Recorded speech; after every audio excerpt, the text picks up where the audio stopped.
La endocrinología tiene apenas 100 años, no los ha cumplido todavía, y es ya, sin embargo, una de las ramas más importantes de la medicina. Aquí tenemos a dos extraordinarios especialistas, dos investigadores que han dedicado todo su entusiasmo, su tesón y su saber a la endocrinología experimental, y que por otra parte no están unidos solamente en las lides de la ciencia, sino que son también pareja en la vida. El matrimonio compuesto por la doctora doña Gabriela Morreale y el doctor don Francisco Escobar del Rey. La endocrinología empieza, distinguidos amigos invitados hoy en el programa, empieza por un descubrimiento, como casi todas las cosas, ¿no es así? ¿Cuál fue exactamente el punto de partida de la endocrinología? Pues se considera actualmente que el primer experimento realmente convincente lo realizó Berthold en 1849, o sea que ya tiene más de un siglo. Y fue un experimento que pasó desapercibido pues, durante más de 20 años, pero hoy se le reconoce a él la prioridad. Ya desde muy antiguo, incluso desde el tiempo de Aristóteles, se sabe que al extirpar algunas glándulas ocurren cambios en todo el organismo, pero Berthold lo demostró claramente en el gallo.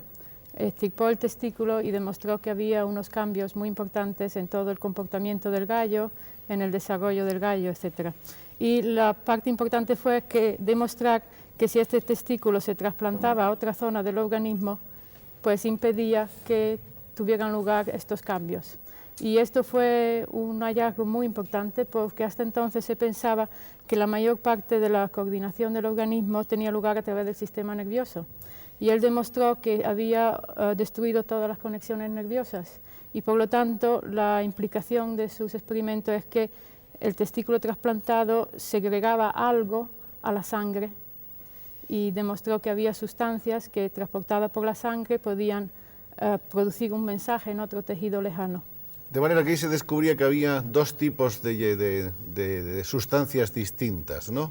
Una externa y otra interna, ¿no es así?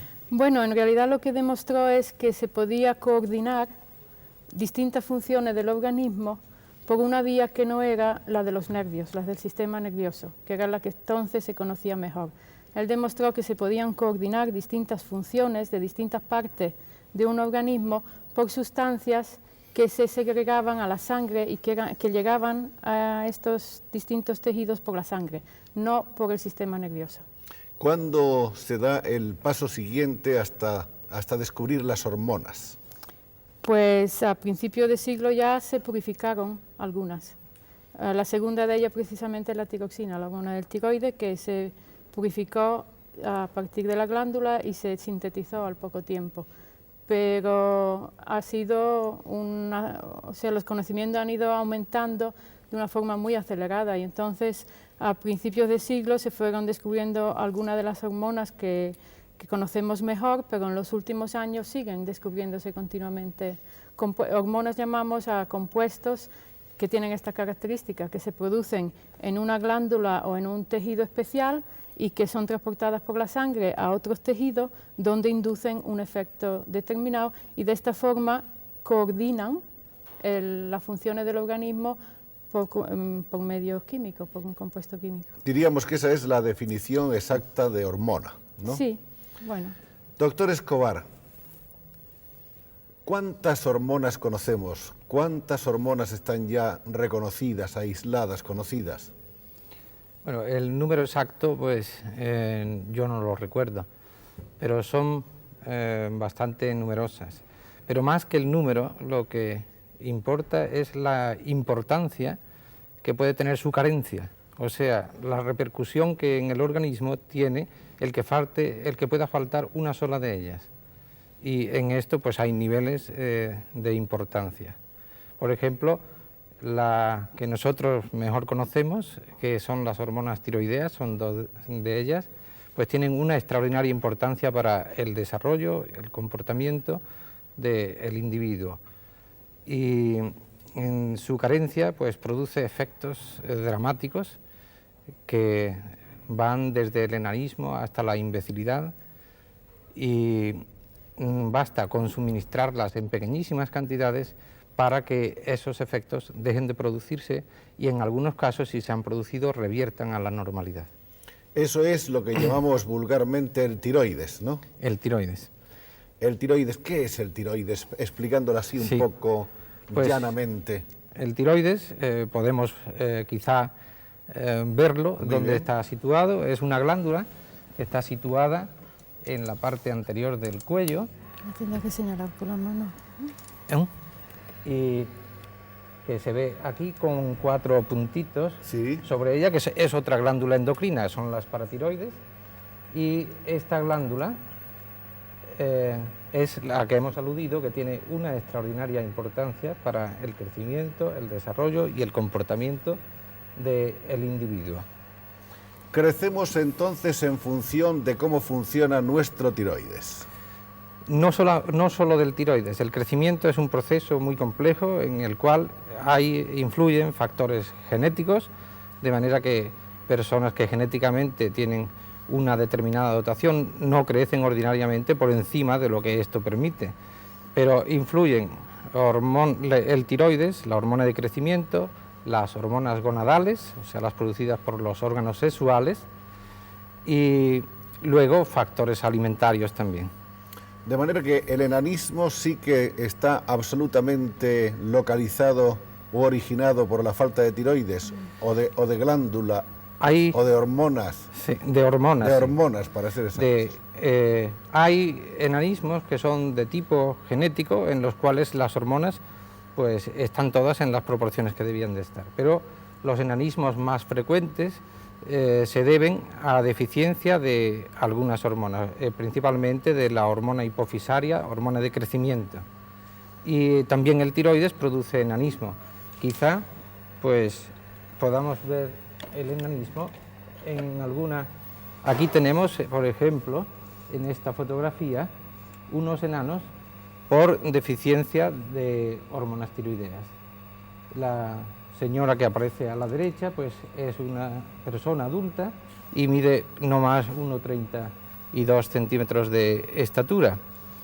Claro, si se hubiera corregido esa deficiencia de hormonas tiroideas justo poco después del nacimiento, pues probablemente hubiera llegado a tener una estatura normal y, lo que es más importante, también hubiera tenido un coeficiente intelectual normal, porque las dos cosas suelen ir paralelas cuando es por deficiencia de tiroides. O sea, no solamente hay una deficiencia de crecimiento, sino una deficiencia de desarrollo intelectual. También depende de esas hormonas el decrecimiento, es decir, cuando el hombre, llegada a una edad madura, en vez de crecer, más bien parece que se va encogiendo. ¿Tiene algo que ver en eso el tiroides o la hormona del crecimiento? La involución senil que da lugar a este aparente más que real decrecimiento, pues no parece que estén implicadas las hormonas tiroideas en este proceso, sino que es un proceso involutivo total del organismo que es imperfectamente conocido. Vamos a ver, doctora, yo quisiera que nos explique usted qué interrelación hay entre esas hormonas. ¿Cada hormona es para una cosa o es para varias cosas? Bueno, es una pregunta difícil de contestar. Las hormonas se han ido descubriendo porque la técnica clásica ha sido extirpar un determinado tejido o glándula y ver los efectos que esto producía. Entonces, naturalmente, se fue considerando como el efecto primordial de una hormona aquel efecto que era, el efecto que era más llamativo cuando se quitaba. Entonces, le hemos puesto desde antiguo a diferente hormona una especie de etiquetado. Pero realmente, a medida que nuestro conocimiento van aumentando y vamos profundizando, vemos que precisamente las hormonas que sirven para coordinar las funciones del organismo no actúan de una forma aislada. En general tienen no solo un solo efecto principal, sino que producen bastantes efectos. Pero hay algunos que son más llamativos. Por ejemplo, hay hormonas de la hipófisis que, si faltan, producen un efecto muy dramático en las gonadas, y entonces se considera que son las más importante para el desarrollo del ovario y del testículo, por ejemplo, pero también su falta también da lugar a otros efectos. O sea, no se puede decir que actúan de una forma aislada, sino que en general de una forma conjuntada, están también coordinadas entre sí. ¿Y qué es entonces la hipófisis, doctor?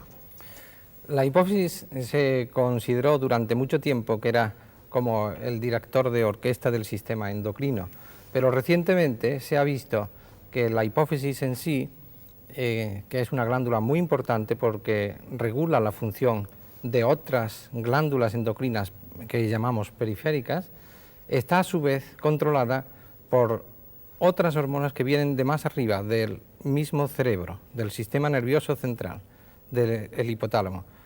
Indudablemente la hipófisis pues, es extraordinariamente importante y está muy protegida dentro del organismo, porque se encuentra en la base del cerebro y es de muy difícil acceso a ella, pero como digo, su papel es el de controlar la actividad de otros órganos endocrinos periféricos.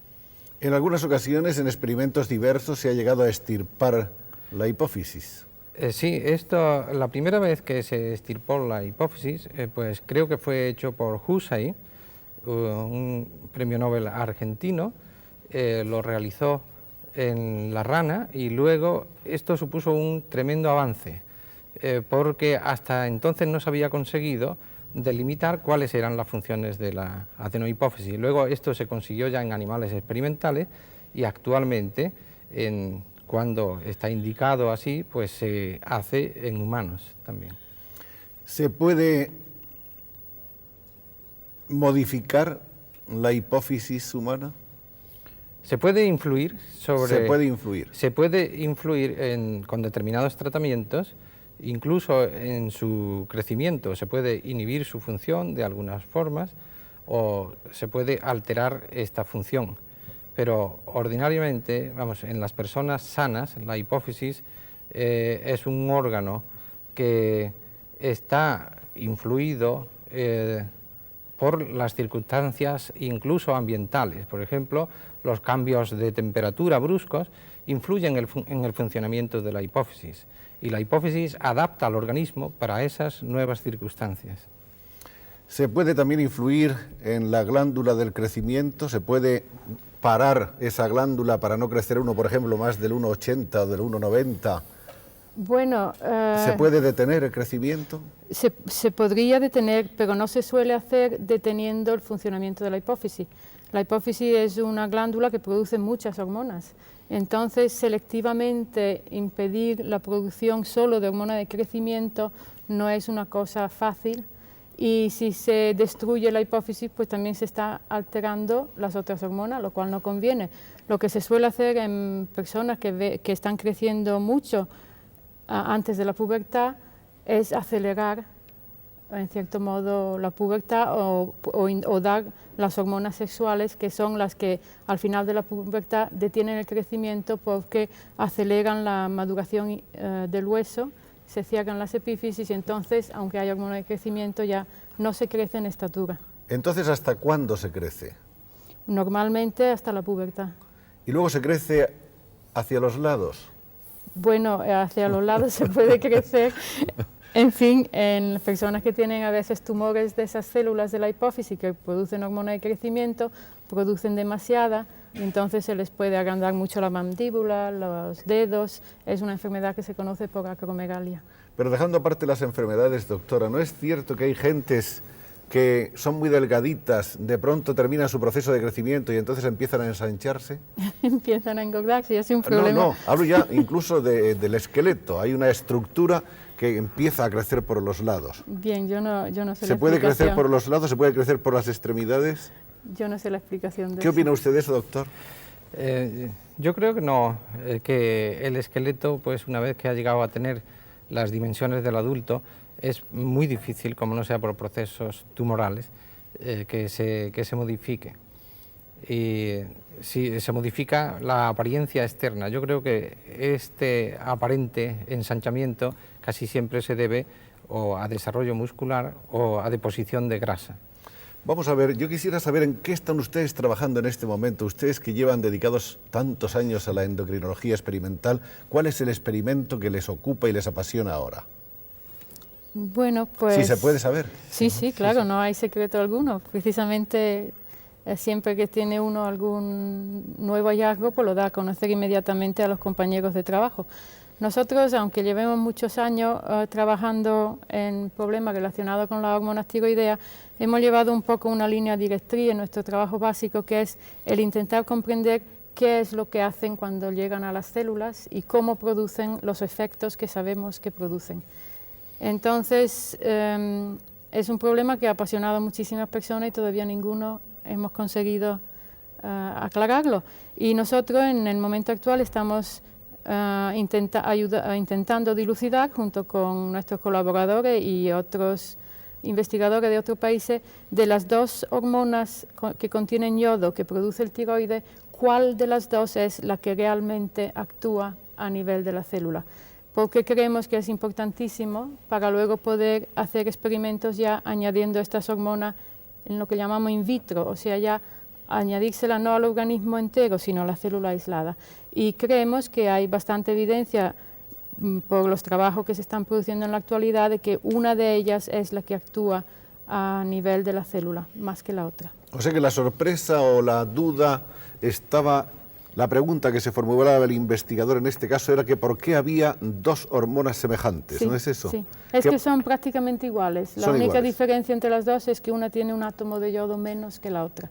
Entonces la pregunta, y luego producen los mismos efectos cualitativamente. Entonces la pregunta era por qué se producen dos y por qué las dos tienen el mismo efecto. Y creemos que estamos llegando a comprender este problema de regulación fisiológica. Creemos que se producen dos, una de ellas, la que contiene menos yodo, parece que es la que actúa en los tejidos, pero tiene una permanencia en el organismo más corta, más breve, se utiliza y se destruye más rápidamente. La precursora, la que tiene más átomos de yodo, se metaboliza más despacio y de una forma más pausada. Entonces parece que de esta manera el organismo regula mejor la cantidad de precursor que llega a la célula y luego allí se transforma. Y posiblemente la velocidad de esa transformación en la célula es también un punto de regulación para que haya la cantidad que necesita el tejido en cada momento.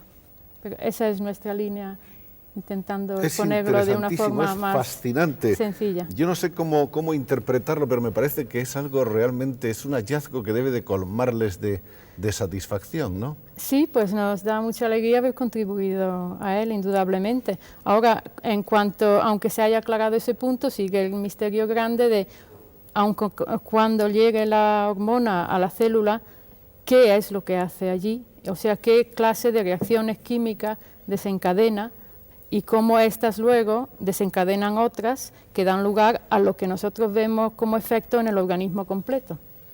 Y ahí desde luego sigue un misterio. O sea, en este punto es como pelar una cebolla.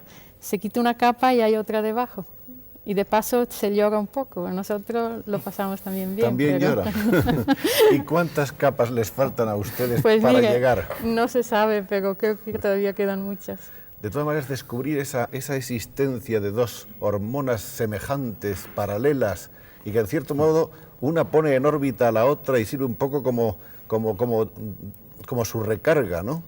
Bueno, eso no lo hemos descubierto nosotros, que hay dos hormonas no es descubrimiento nuestro. Nosotros hemos contribuido a aclarar un poco el papel respectivo de las dos. El papel de cada una, sí, que no estaban explicados ni se sabía muy bien. No se sabía este punto concreto del papel que tiene la transformación de una en la otra. ¿Hay una hormona que sea más simpática que las otras para el investigador o todas las hormonas son iguales?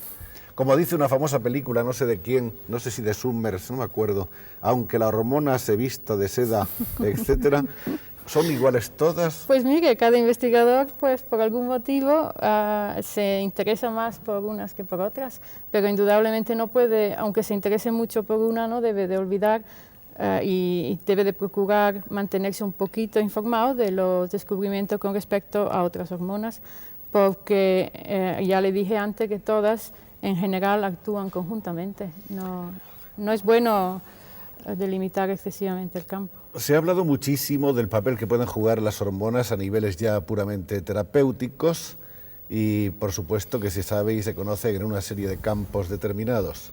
Por ejemplo, las hormonas sexuales parece que son utilizadas en determinados momentos para determinado tipo de enfermedades o de indisposiciones.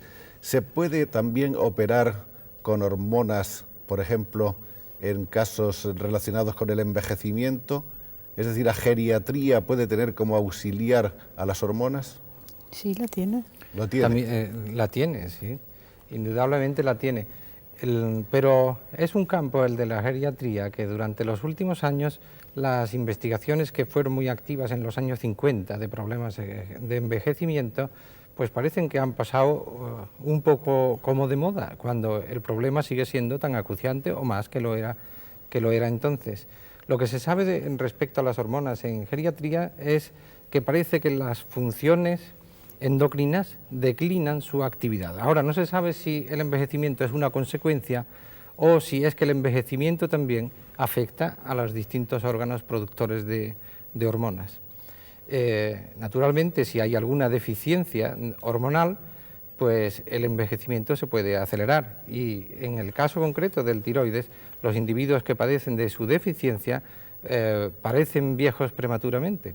Eso se ve muy bien en zonas donde hay, pues, por ejemplo, bocio endémico, donde una gran parte de la población está afectada, por ejemplo, de una deficiencia del tiroides que da lugar al bocio endémico. Claro que en estos sitios concurren más circunstancias, porque son sitios en los que la nutrición suele ser en conjunto deficiente.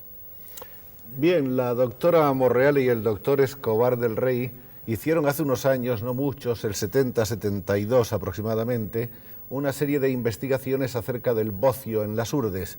Yo les he pedido que se trajeran algunas de las diapositivas de las fotografías que tomaron entonces, que tenemos aquí, para que conozcan ustedes algunos de estos casos. Y el doctor nos va a explicar un poco en qué consistió su investigación. Pues... Esa quítalo, ¿no? Pásalas. Nuestra investigación, esto es una panorámica, diríamos, de las urdes. De una de las zonas que estaban más afectadas de bocio en las urdes. Y aquí a la izquierda se puede ver una aldeíta típica que todavía conservaba entonces su tipismo. Ahora está ya siendo sustituida muchas de estas casas que no tenían chimeneas, que estaban cubiertas de pizarra, pues ya van teniendo chimeneas y los edificios son de ladrillo, son más como en el resto del país. Entonces todavía pues tenía el aspecto típico de las alquerías urdanas. Nos llevó allí el saber que todavía había lo que se conoce como cretinismo endémico y estudiamos en la población infantil, en la población escolar principalmente, la proporción de individuos que tenían bocio y esta proporción era extraordinariamente alta. Cuando decimos bocio no queremos decir esos aumentos del tiroides enormes que se dan en algunas ocasiones, sino un tiroides que se palpa, que en el individuo normal no se palpa. Y entonces encontramos que la mayor parte de los escolares tenían un bocio palpable. Para que ustedes vean, no sé si aquí se puede ver siquiera, esta es una niña que en todos los aspectos pues era perfectamente normal, incluso pues con una cara vivaz, pero que su tiroides, su cuello, estaba un poquito engrosado y tenía un poquito de bocio. Aquí debe aparecer otro pequeño, también en todos los otros aspectos perfectamente normal, pero cuyo tiroides también estaba aumentado de tamaño. Y observamos también que el crecimiento, comparando los niños de las zonas estas de las urdes con los niños de Madrid, el crecimiento también estaba retrasado. En estatura pues había una diferencia entre los grupos de Madrid y los de las urdes de unos 13 a 15 centímetros y también la curva de peso que pudimos construir con todos los escolares de esta zona y comparándolo con escolares de Madrid, también estaba retrasado en cuanto a peso y en cuanto a estatura. Si esto es achacable pues a una deficiencia que encontramos en la alimentación en lo que respecta a yodo, pues no está delimitado. Lo que sí es verdad es que en determinadas instituciones que existen dentro de las mismas urdes y donde la alimentación era suficiente en su conjunto, en cuanto a proteínas y en cuanto a yodo, pues había disminuido la deficiencia de yodo y también disminuyó en aquellos la frecuencia con que se podía palpar el tiroides. Y esto tuvo lugar en el espacio de un año. Esta fotografía, que no se enfoca muy bien, es un ejemplo. Hay una paciente junto con una doctora. La doctora tenía una estatura de unos 1,57, unos 60, de manera que la otra persona ya se ve que es bastante pequeña, y es un caso de estos de deficiencia grave, probablemente debida a deficiencia de yodo durante la gestación. Y de estos hay bastantes ejemplos en las urdes. Este es un caso de un bocio muy voluminoso, producido también por deficiencia de yodo. Pero más grave que el bocio, que en España pues ha ido disminuyendo durante los últimos años bastante, es una consecuencia que es esta deficiencia mental, como no se puede apreciar bien en este individuo, pero este individuo tenía una dificultad enorme incluso para articular la palabra, también dificultad para oír e incluso para caminar. Aquí pues se trata de otros dos deficientes de estatura, uno de ellos bastante baja, la otra muy próxima a la normal. Y este otro individuo también es otro deficiente que tuvo en su tiempo bocio. El bocio desapareció porque se alimentaba ya normalmente en una institución que hay allí en las urdes, pero él ya siguió para siempre con el defecto mental que le había producido esa deficiencia durante probablemente su niñez. De manera que el problema del bocio no se ha terminado, no se ha solucionado todavía en esta región de las urdes, ni incluso en otras zonas de España, porque recientemente los doctores Vivanco, Palacios y Muro, de la Dirección General de Sanidad, hicieron un estudio en muy distintas regiones de España y encontraron que en muchas de ellas el 12, el 14% de la población tenía todavía bocio. Bocio debido, casi con toda seguridad, a deficiencia de yodo en la alimentación. El bocio, por otra parte, ha sido característico de bastantes regiones de nuestro país. Yo recuerdo que había un dicho popular, no sé si leonés o asturiano, que hablaba del papo o el papu, ¿no? Sí. Diciendo que el que no tiene papo no oye guapo o algo así, ¿no? Quiere decirse que era como muy corriente en ciertas regiones del país, ¿acaso debido a ese tipo de alimentación no balanceada? Esto es, porque la tendencia era alimentarse con productos crecidos en la misma localidad. Ahora, con el aumento del comercio, pues los productos que se comen en un determinado sitio, una minoría son producidos localmente. Entonces las regiones eran muy autóctonas y ahora pues esto ha ido desapareciendo. Pero yo creo que el esperar a que el comercio siga ampliándose y entonces lleguen a desaparecer estos problemas locales es peligroso, y las urdes yo creo que es un ejemplo de ello, porque el doctor Marañón, que fue uno de los que sacaron el problema de las urdes y lo hicieron actual en el año 29, hace medio siglo. Hace medio siglo, tenía esta esperanza que con aumento de comunicaciones y aumento del comercio el problema desaparecía, pero hace medio siglo que existía esta esperanza y el problema sigue allí. Corregir esta deficiencia es muy fácil. Yodando la sal, por ejemplo, se han hecho en algunos países, o incluso dando inyecciones de aceites yodados que son suficientes para 4 o hasta incluso para 10 años. Pero esta es una tesis revolucionaria. Quiere decirse que en un plazo relativamente corto se podría acabar con el bocio en las urdes. Sí, doctora. Sí, eso, vamos, Con yodo, simplemente. Seguridad, ya sabe usted, en ciencia no se puede dar nunca, pero esto se ha hecho en otros países desde hace muchos años y han acabado con el problema. Por lo tanto, como las características que presenta el bocio endémico en las urdes son muy parecidas a las características que presentaban en esas zonas donde se ha erradicado totalmente con una profilaxia adecuada con yodo. Habla usted de Nueva Guinea, por ejemplo. Sí, bueno, los suizos lo empezaron y luego en otros países donde había un problema muy grave, desde luego se ha erradicado no solo el bocio, sino que se ha impedido el nacimiento de nuevos subnormales por causa de deficiencia en yodo durante la gestación. Es muy probable que en la SUGDE también daría resultado esa misma medida. Porque esta carencia de yodo no da solamente ese problema desagradable estéticamente, da sobre todo cretinismo, da mucho sordomudo y otra serie de deficiencias, ¿no es así? Es así. Y estudios que se han realizado últimamente en zonas donde la endemia es tan acusada o más acusada que en las urdes, han demostrado que en estas poblaciones el coeficiente intelectual de individuos que aparentemente son normales para que esas poblaciones es más bajo que el de poblaciones no afectadas de bocio.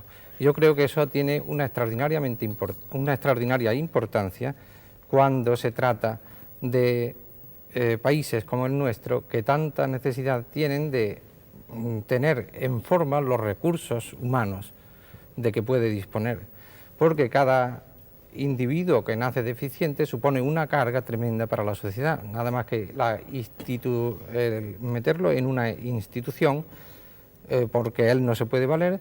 Los americanos calculan que supone un costo de unos $60.000 anuales. Y claro, aparte de desaprovecharlo como una fuerza que puede contribuir a subir el país hacia arriba, ¿no? Lo que tienden es a detraerlo. O sea que es, además de una dolorosa frustración, un gasto cada vez mayor. Justo. Pues nos gustaría muchísimo que se acometiese ese problema de las urdes de arreglo con las teorías de los doctores que son nuestros invitados hoy, y a ver si es verdad que se logra en un plazo tan breve, y porque los años van pasando, la erradicación de ese brote, de ese largo y endémico brote de bocio. Quisiera hablar ahora acerca de lo que a ustedes les gustaría hacer, es decir, todo investigador tiene un sueño. El investigador hace más o menos lo que puede según los medios con que cuenta. Sabemos que la investigación en el país todavía, según los datos que yo tengo, no llega a un 0,20% del Producto Nacional Bruto. Estoy hablando de las estadísticas de fines de la década de los 60. Por esa época, en Francia se invertía el 2,5%, en Suecia el 1,37%, etcétera, etcétera. ¿Cree usted entonces que nuestra investigación sigue siendo deficitaria, doctora? Yo creo que sí. Yo creo que hay recursos humanos extraordinarios, hay gente muy preparada, tanto de la generación anterior a la nuestra y de los jóvenes. Creo que hay muchas vocaciones entre los jóvenes. Nosotros afortunadamente tenemos ejemplo de ello entre nuestros colaboradores, porque tenemos un grupo que nos ha ayudado mucho estimulándonos por su vocación y con sus preguntas y su ejemplo, y creo que lo que nos rodea a nosotros, que es lo que mejor conocemos, es extensivo a muchísimos otros grupos en el país, pero realmente se pierden muchas veces estos recursos humanos por falta de atención.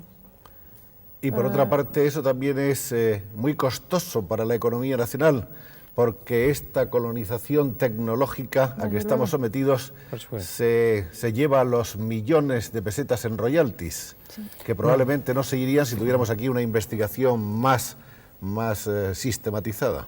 Yo creo que no solo eso, sino que España está exportando algo que es carísimo, que es gente formada.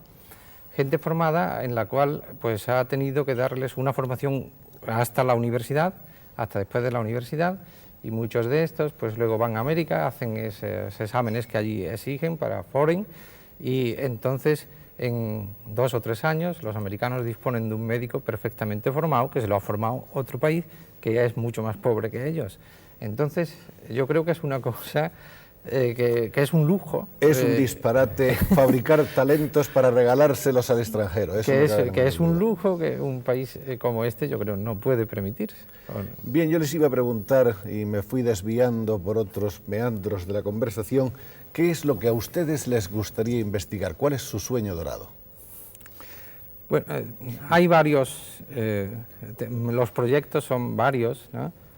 Y entre otros, pues creemos que sería muy interesante acometer algún programa como se está haciendo en otros países ya, por ejemplo, de detección del hipotiroidismo congénito.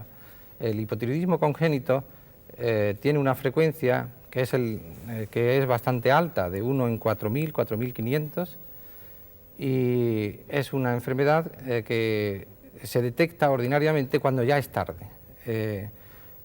Aunque se tenga atención médica, es muy difícil detectar el hipotiroidismo antes del 3.º o 4.º mes de la vida. Actualmente, con los procedimientos analíticos de que se dispone o que se pueden adecuar para ello, se puede detectar en el primer mes de la vida. Y el saber que un individuo es hipotiroideo y el ponerlo en sustitución antes del 3.er mes de la vida, pues produce un individuo normal. Después es muy probable que ya se tenga un deficiente para toda la vida. Yo creo que es un programa que podría desarrollarse de forma relativamente económica y que merecería mucho la pena. Y a nosotros nos haría una gran ilusión poder llevarlo a cabo. Sí, porque hay mucho la idea de que los investigadores viven en una especie de torre de marfil aislada, que cuando investigan problemas básicos, pues solo ellos saben para qué sirven, que no sirven para nada. Esto desgraciadamente es un concepto que a veces hay en muchas personas. Realmente, si uno piensa un poco más a fondo, se da cuenta que gran parte de los avances, incluso tecnológicos actuales, se deben a la aplicación de principios descubiertos por un interés de averiguar, de encontrar la verdad de cómo funciona un determinado fenómeno, de cómo tiene lugar. Pero indudablemente siempre ilusiona el ver que como consecuencia quizás de profundizar en algún determinado problema con un interés básico, pues puede uno desarrollar unas técnicas o unos conocimientos que pueden ser de utilidad para la sociedad. Claro, eso desde luego siempre hace mucha ilusión. Me van a permitir que por un instante sea yo investigador, porque yo quiero investigar ahora sobre ustedes. ¿Cómo se conocieron esta pareja extraordinaria, tan simpática, de cerebros impresionados y preocupados por la ciencia? ¿Cómo descendieron desde las alturas de la ciencia a esa llamada tierna y humana del amor? Bueno, pues también nosotros hemos sido jóvenes. Que ya no lo parezca, pero... ¿Cómo que no? Tiene usted los ojos azules tan bonitos. Y nos conocimos como cuando éramos estudiantes. Gabriela era estudiante de química, yo era estudiante de medicina. Estudiábamos los dos en Granada, en la Universidad de Granada, y empezamos a trabajar con el profesor Ortiz de Landázuri, que fue un pionero de los trabajos sobre el bocio. ¿Pero quién se enamoró de quién? Ah, bueno, suele ser esas cosas simultáneo. suelen ser Ah, es simultáneo. mutuas, sí. Pero hay alguien que se decide, que da el primer paso, que empieza a hacer que los semáforos funcionen, ¿no? Sí, bueno, pues tradicionalmente es el varón y en este caso pues se cumplió. Era el varón. Sí. Muy bien. ¿Usted es italiana? Sí, yo nací en Milán, sí. Pero Mi vive padre es usted italiano. prácticamente todo el... Desde que tengo 11 años estoy en España. ¿Hasta entonces había vivido en Italia? No, viví primero en Austria, luego en Estados Unidos, en Baltimore, y luego ya en España. ¿Su padre qué era? Mi padre era... ¿Diplomático? Bueno, sí, parte de su vida fue cónsul, pero su interés principal siempre fue el periodismo. Ajá. Aunque él era doctor en ciencias naturales, igual que mi madre. Mi madre ya en 1904 hizo su tesis doctoral de biología. Creo que usted desde muy joven empezó a ganar grandes premios. No, en absoluto. Como investigadora. No, yo realmente he tenido mucha suerte y he tenido mucha ayuda. He tenido profesores extraordinarios, los que les estoy Y una muy carrera agradecida. fulgurante. Y entre ellos, pues ya nombró a mi marido el profesor Ortiz de Landázuri, profesor Gutiérrez Ríos, que nos ayudó muchísimo. El profesor Alvaredo también influyó en los momentos más decisivos de nuestra vocación. También el doctor Rodríguez Candela y en el extranjero el profesor Cuérido. Estamos creemos que realmente en las vocaciones influye mucho el de haber tenido algún investigador que haya dado ejemplo. ¿Y ustedes qué tal se investigan a sí mismos? Pues yo creo que muy mal, porque Muy mal. conocerse a sí mismo es lo más difícil que hay, ¿no? Y además no queda tiempo. Y no queda ¿no? mucho tiempo. Son una pareja encantadora de investigadores. Realmente tenemos los españoles la suerte de contar con un grupo sensacional y casi desconocido de gentes de esta categoría humana excepcional, a los cuales nos honramos en rendir homenaje una vez más desde este programa. Muchas gracias.